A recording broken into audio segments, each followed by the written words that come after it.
Bienvenidas y bienvenidos al Mausoleo de los Horrores. En este espacio del canal estaremos narrándoles distintos trabajos de la literatura del horror, por supuesto, de distintos autores y de épocas diferentes, cada uno con un estilo propio y distintivo. Por lo que recuerden que para gustos, colores. Y esperamos que en caso de no conocer a algún escritor y que lo conozcan por este medio, les pueda animar a leer algunas de sus otras obras, y que por supuesto, nos gustaría leer sus recomendaciones, tanto para traer al canal como para ir conociendo entre todos a más exponentes de este género que nos reúne en este espacio. Y ya que estamos aquí, permítanos acompañarlos durante cualquier actividad que estén realizando. Vamos a desconectarnos también un ratito del estrés y de la prisa del mundo exterior, y mejor, acompáñenos con la bebida de su preferencia para otro viernes de literatura de horror, que en esta ocasión nos acompaña El gato negro, de Edgar Allan Poe. No espero ni pido que alguien crea en el extraño aunque simple relato que me dispongo a escribir. Loco estaría si lo esperara, cuando mis sentidos rechazan su propia evidencia. Pero no estoy loco, y sé muy bien que esto no es un sueño. Mañana voy a morir, y quisiera aliviar hoy mi alma. Mi propósito inmediato consiste en poner de manifiesto, simple, sucintamente y sin comentarios, una serie de episodios domésticos. Las consecuencias de esos episodios me han aterrorizado, me han torturado y, por fin, me han destruido. Pero no intentaré explicarlos. Si para mí han sido horribles, para otros resultarán menos espantosos que barrocos. Más adelante, tal vez, aparecerá alguien cuya inteligencia reduzca mis fantasmas a lugares comunes. Una inteligencia más serena, más lógica y mucho menos excitable que la mía, capaz de ver las circunstancias que temerosamente describiré. Una vulgar sucesión de causas y efectos naturales. Desde la infancia me destaqué por la docilidad y bondad de mi carácter. La ternura que abrigaba mi corazón era tan grande que llegaba a convertirme en objeto de burla para mis compañeros. Me gustaban especialmente los animales, y mis padres me permitían tener una gran variedad. Pasaba a su lado la mayor parte del tiempo, y jamás me sentía más feliz que cuando les daba de comer y los acariciaba. Este rasgo de mi carácter creció conmigo, y cuando llegué a la virilidad, se convirtió en una de mis principales fuentes de placer. Aquellos que alguna vez han experimentado cariño hacia un perro, fiel y sagaz, no necesitan que me molesten explicarles la naturaleza o la intensidad de la retribución que recibía. Hay algo en el generoso y abnegado amor de un animal que llega directamente al corazón de aquel que con frecuencia ha probado la falsa amistad y la frágil fidelidad del hombre. Me casé joven y tuve la alegría de que mi esposa compartiera mis preferencias.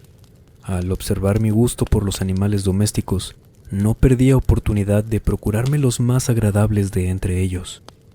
Teníamos pájaros, peces de colores, un hermoso perro, conejos, un monito y un gato.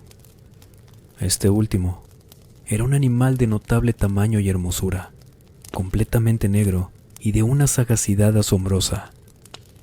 Al referirse a su inteligencia, mi mujer, que en el fondo era no poco supersticiosa, aludía con frecuencia a la antigua creencia popular de que todos los gatos negros son brujas metamorfoseadas. No quiero decir que lo creyera seriamente, y solo menciono la cosa porque acabo de recordarla. Plutón, tal era el nombre del gato, se había convertido en mi favorito y mi camarada. Solo yo le daba de comer, y él me seguía por todas partes en casa. Me costaba mucho impedir que anduviera tras de mí en la calle. Nuestra amistad duró así varios años, en el curso de los cuales, enrojezco al confesarlo, mi temperamento y mi carácter se alteraron radicalmente por culpa del demonio. Intemperancia.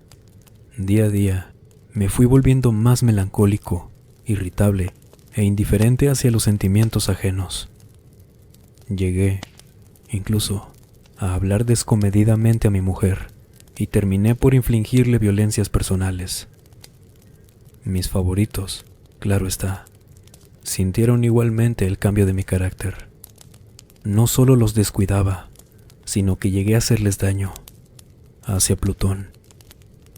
Sin embargo, conservé suficiente consideración como para abstenerme de maltratarlo, cosa que hacía con los conejos, el mono y hasta el perro cuando, por casualidad o movidos por el afecto, se cruzaban en mi camino.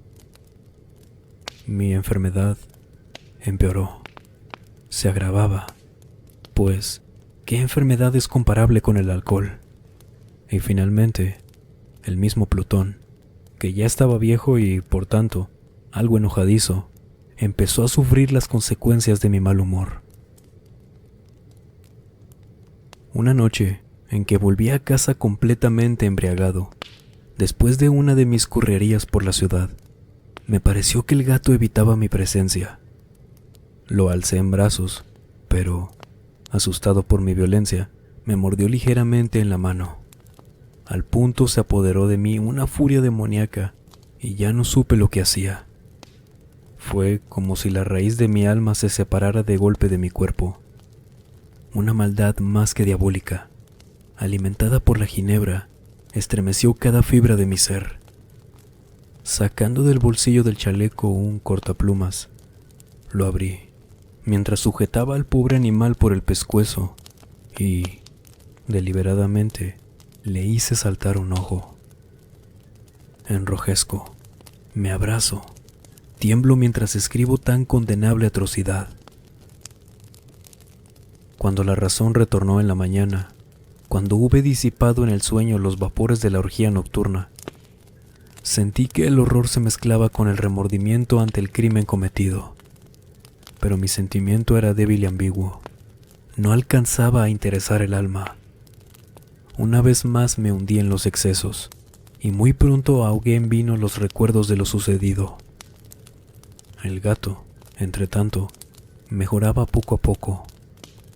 Cierto que la órbita donde faltaba el ojo presentaba un horrible aspecto, pero el animal ya no parecía sufrir. Se paseaba, como de costumbre, por la casa, aunque, como es de imaginar, huía aterrorizado al verme. Me quedaba aún bastante de mi antigua manera de ser para sentirme agraviado por la evidente antipatía de un animal que alguna vez me había querido tanto. Pero ese sentimiento no tardó en ceder paso a la irritación. Y entonces, para mi caída final e irrevocable, se presentó el espíritu de la perversidad. La filosofía no tiene en cuenta este espíritu, y, sin embargo, tan seguro estoy de que mi alma existe, como de que la perversidad es uno de los impulsos primordiales del corazón humano, una de las facultades primarias indivisibles, uno de esos sentimientos que dirigen al carácter del hombre. ¿Quién no se ha sorprendido a sí mismo 100 veces en momentos en que cometía una acción tonta o malvada por la simple razón de que no debía cometerla? ¿No hay en nosotros una tendencia permanente que enfrenta descaradamente al buen sentido, una tendencia a transgredir lo que constituye la ley por el solo hecho de serlo? Este espíritu de perversidad se presentó, como he dicho, en mi caída final, y el insondable anhelo que tenía mi alma de vejarse a sí misma, de violentar su propia naturaleza, de hacer mal por el mal mismo, me incitó a continuar, y finalmente a consumar el suplicio que había infligido a la inocente bestia. Una mañana, obrando a sangre fría, le pasé un lazo por el pescuezo y lo ahorqué en la rama de un árbol. Lo ahorqué mientras las lágrimas manaban de mis ojos y el más amargo remordimiento me apretaba el corazón. Lo ahorqué porque recordaba que me había querido y porque estaba seguro de que no me había dado motivo para matarlo.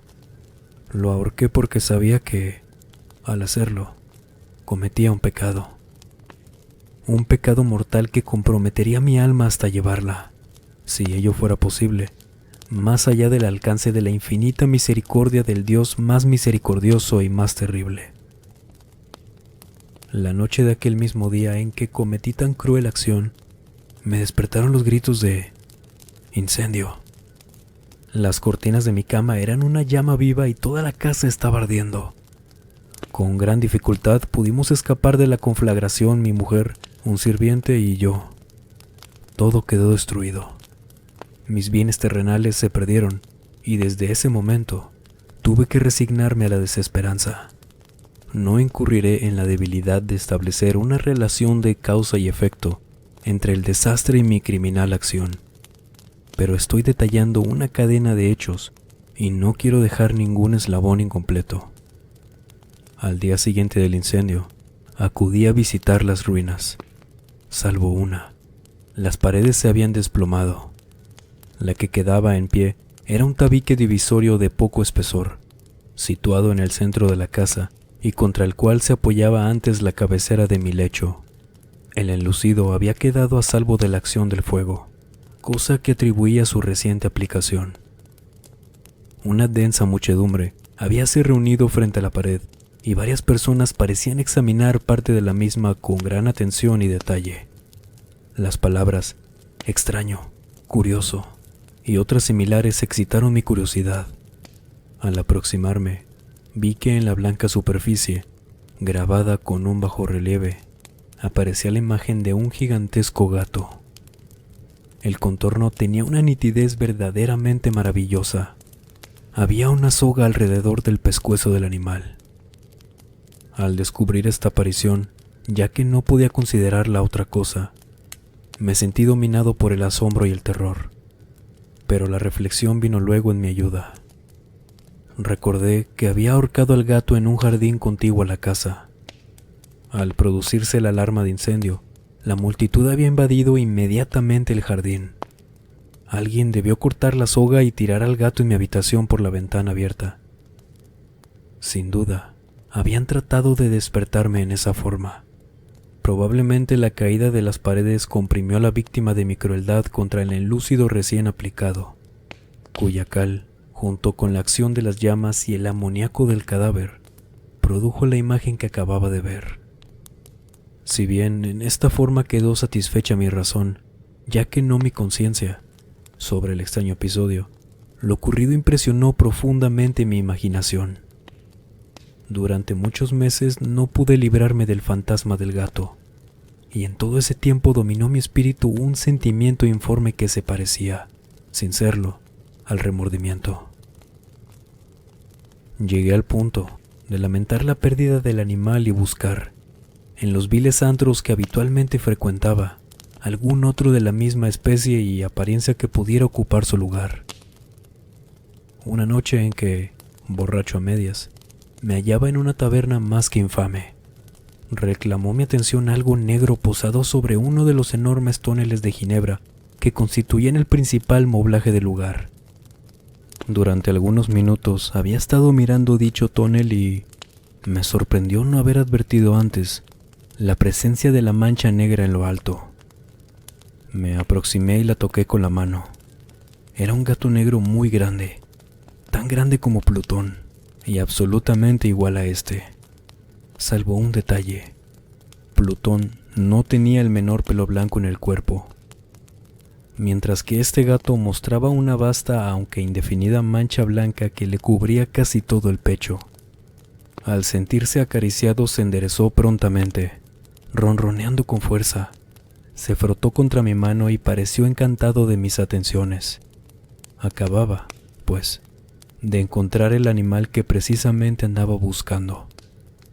De inmediato, propuse su compra al tabernero, pero me contestó que el animal no era suyo y que jamás lo había visto antes, ni sabía nada de él.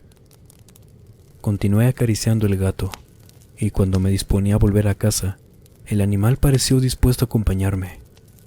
Le permití que lo hiciera, deteniéndome una y otra vez para inclinarme y acariciarlo.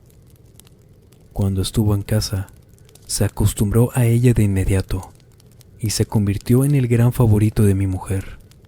Por mi parte, pronto sentí nacer en mí una antipatía hacia aquel animal, Era exactamente lo contrario de lo que había anticipado, pero sin que pueda decir cómo ni por qué, su marcado cariño por mí me disgustaba y me fatigaba. Gradualmente, el sentimiento de disgusto y fatiga creció, hasta alcanzar la amargura del odio. Evitaba encontrarme con el animal. Un resto de vergüenza y el recuerdo de mi crueldad de antaño me vedaban maltratarlo. Durante algunas semanas me abstuve de pegarle o de hacerlo víctima de cualquier violencia, pero gradualmente, muy gradualmente, llegué a mirarlo con inexpresable odio y a huir en silencio de su detestable presencia, como si fuera una emanación de la peste.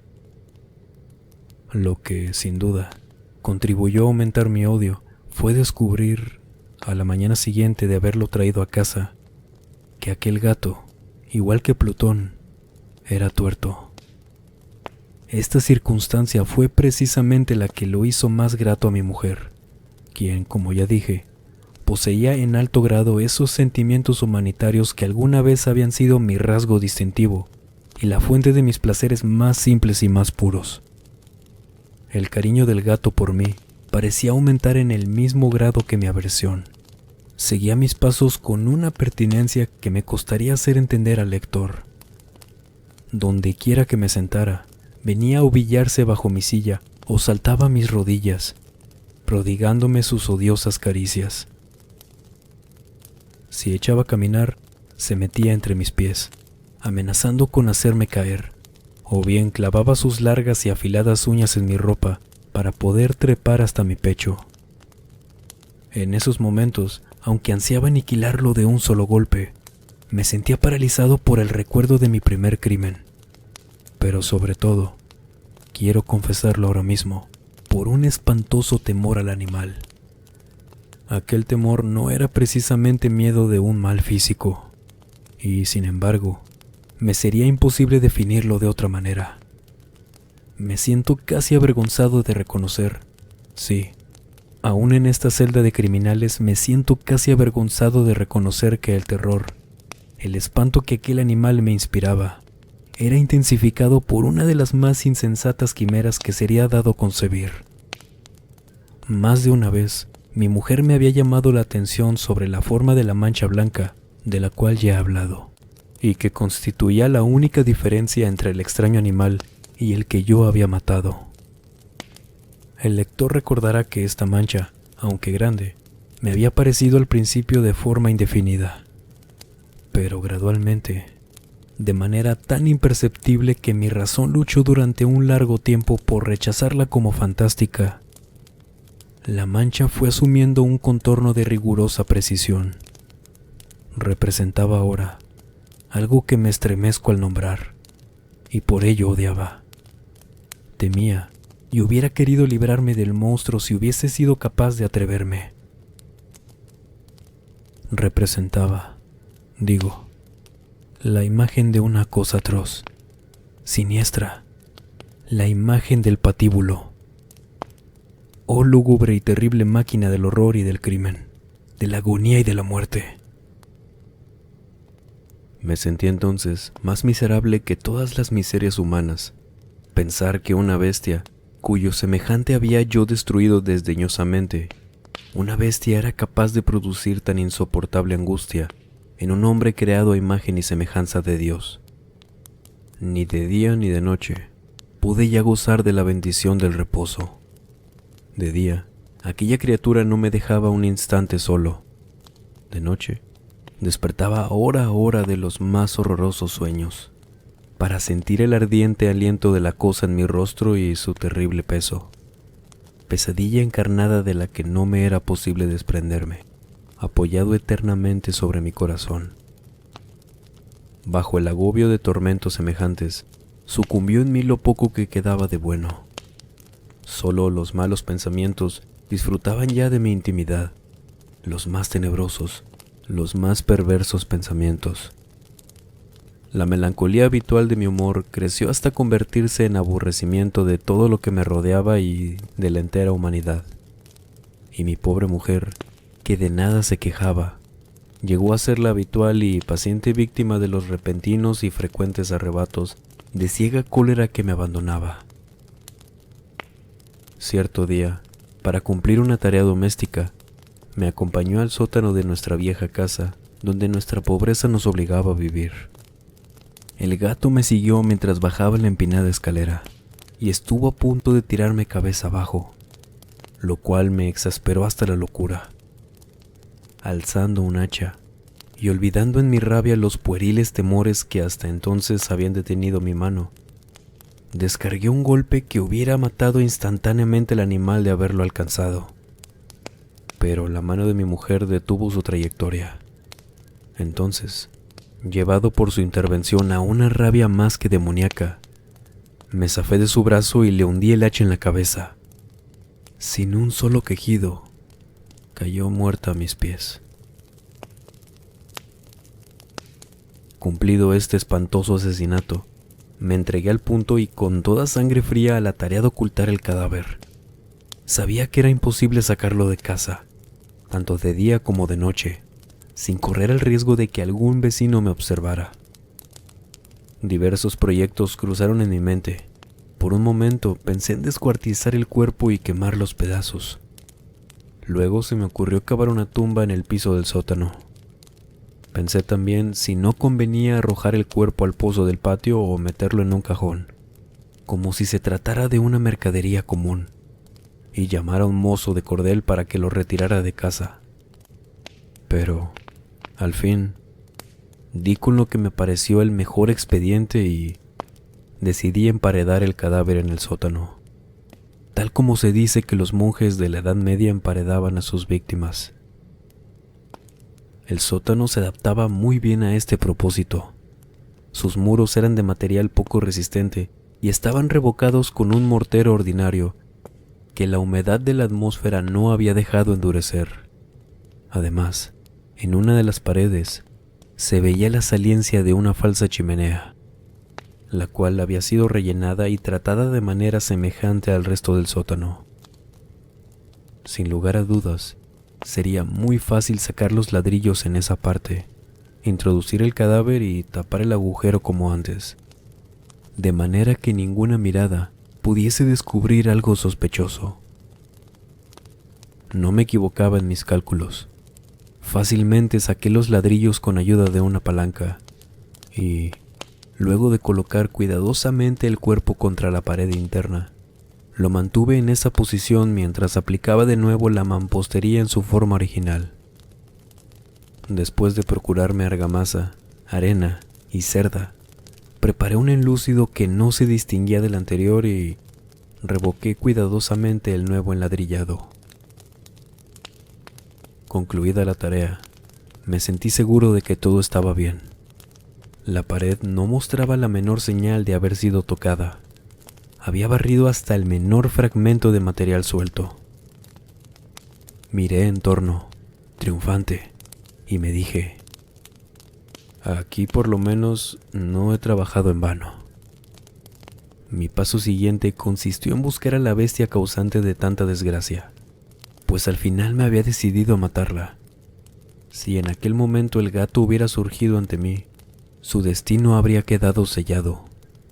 Pero, por lo visto, el astuto animal, alarmado por la violencia de mi primer acceso de cólera, se cuidaba de aparecer mientras no cambiara mi humor. Imposible describir o imaginar el profundo, el maravilloso alivio que la ausencia de la detestada criatura trajo a mi pecho. No se presentó aquella noche, y así, por primera vez desde su llegada a la casa, pude dormir profunda y tranquilamente. Sí, pude dormir, aún con el peso del crimen sobre mi alma. Pasaron el segundo y el tercer día, y mi atormentador no volvía. Una vez más respiré como un hombre libre. Aterrado, el monstruo había huido de casa para siempre. Ya no volvería a contemplarlo. Gozaba de una suprema felicidad, y la culpa de mi negra acción me preocupaba muy poco. Se practicaron algunas averiguaciones, a las que no me costó mucho responder. Incluso hubo una perquisición en la casa, pero naturalmente no se descubrió nada. Mi tranquilidad futura me parecía asegurada.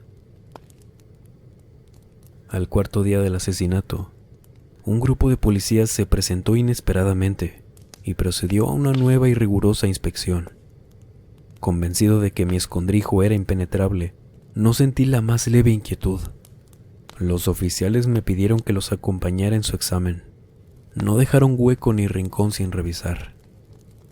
Al final, por tercera o cuarta vez, bajaron al sótano. Lo seguí sin que me temblara un solo músculo. Mi corazón latía tranquilamente, como el de aquel que duerme en la inocencia. Me pasé de un lado al otro del sótano. Había cruzado los brazos sobre mi pecho y andaba tranquilamente de aquí para allá. Los policías estaban completamente satisfechos y se disponían a marcharse. La alegría de mi corazón era demasiado grande para reprimirla. Ardían deseos de decirles, por lo menos, una palabra como prueba de triunfo y confirmar doblemente mi inocencia. Caballeros, dije, por fin cuando el grupo subía la escalera. Me alegro mucho de haber disipado sus sospechas. Les deseo felicidad y un poco más de cortesía. Dicho sea de paso, caballeros, esta casa está muy bien construida. En mi frenético deseo de decir alguna cosa con naturalidad, casi no me daba cuenta de mis palabras. Repito, que es una casa de excelente construcción. Estas paredes, ¿ya se marchan ustedes, caballeros? Tienen una gran solidez. Y entonces, arrastrado por mis propias bravatas, golpeé fuertemente con el bastón que llevaba en la mano sobre la pared del enladrillado tras del cual se hallaba el cadáver de la esposa de mi corazón. Que Dios me proteja y me libre de las garras del archidemonio. Apenas había cesado el eco de mis golpes cuando una voz respondió dentro de la tumba. Un quejido, sordo y entrecortado al comienzo, semejante al sollozar de un niño que luego creció rápidamente hasta convertirse en un largo, agudo y continuo alarido, anormal, como inhumano, un aullido, un clamor de lamentación, mitad de horror, mitad de triunfo, como solo puede haber brotado en el infierno de la garganta de los condenados en su agonía y de los demonios exultantes en la condenación. Hablar de lo que pensé en ese momento sería locura. Presa de vértigo, fui tambaleándome hasta la pared opuesta. Por un instante, el grupo de hombres en la escalera quedó paralizado por el terror. Luego, una docena de robustos brazos atacaron la pared, que cayó de una pieza. El cadáver, ya muy corrompido y manchado de sangre coagulada, apareció de pie ante los ojos de los espectadores. Sobre su cabeza, con la roja boca abierta y el único ojo como de fuego, estaba agazapada la horrible bestia cuya astucia me había inducido al asesinato y cuya voz delatora me entregaba al verdugo. Había emparedado al monstruo en la tumba.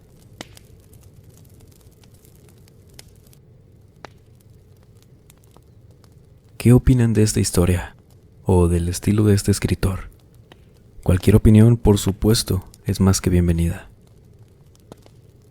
Como les dijimos al inicio, en esta sección veremos distintos exponentes del terror, esperando tener tanto contenido variado para todos los gustos, claro. Por lo que no se limiten, recomiéndanos clásicos del terror y de la literatura que les gustaría escuchar en su espacio. Gracias por todo el apoyo como siempre a este canal y por hacer todo esto un espacio muy agradable que ustedes mismos han creado y cuidado. Muchas gracias. Sin más por agregar, les mando un muy fuerte abrazo. Nos vemos en el siguiente video. Buenas noches.